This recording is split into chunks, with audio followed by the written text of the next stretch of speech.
ధర్మపురి అరవింద్ గారు ఇదే అంశం కాదు, కల్వకుంట్ల కవిత గారి అంశం వచ్చినా లేదా రేవంత్ రెడ్డి గారి అంశం వచ్చినా పరుష పదజాలంతో మాట్లాడడం వాళ్ళకి వెన్నతో పెట్టిన విద్య.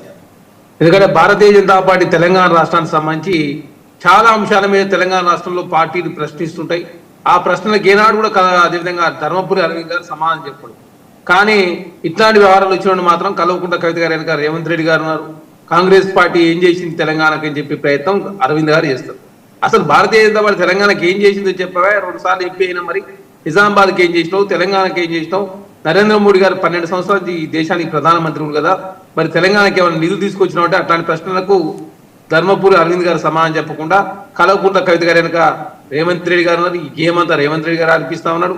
కాంగ్రెస్ అదేవిధంగా కల్వకుంట్ల కవిత గారు ఇద్దరు కలిసి అదే బీజేపీని బీఆర్ఎస్ ని అడుకునే ప్రయత్నంలో ముందుకు పోతున్నారని చెప్పేసి రకరకాల నోటికి ఎదుస్తుంది మాట్లాడే ప్రయత్నం అరవింద్ గారు చేస్తారు.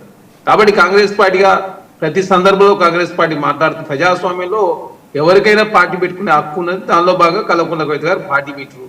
ఈ దేశంలో ఇప్పటివరకు 2-3 వేల పార్టీలు పెట్టారు. అందులో చాలా పార్టీలు కనుమరుగైన పరిస్థితులు మనం చూసినాం. ఎందుకంటే తెలంగాణ రాష్ట్రం ఏర్పడిన తర్వాత చాలా మంది కూడా పార్టీలు పెట్టారు. అంతకుముందు సమైక్య రాష్ట్రంలో చిరంజీవి గారు కూడా పార్టీ పెట్టారు. 18 మంది ఎమ్మెల్యేలు గెలిచారు. 18% ఓట్లు వచ్చాయి. 70 లక్షల ఓట్లు వచ్చినా కూడా ఆ పార్టీ మనగడ కొనసాగించే పరిస్థితి కూడా మనం చూసినాం. జనసేన మొదటిసారి పోటీ చేస్తే ఏకంగా పవన్ కళ్యాణ్ 2 స్థానాలు ఓడిపోయాడు. 1 స్థానం గెలిచిన వ్యక్తి వైఎస్ఆర్సీలో పోయినా కూడా పరిస్థితి మనం చూసినాం. వైఎస్ఆర్టీపీ తెలంగాణ రాష్ట్రంలో షర్మిల గారు పార్టీ పెట్టి వారు విలీనం చేసి ఆంధ్ర రాష్ట్రం పోయి అక్కడ ఆంధ్ర రాష్ట్రానికి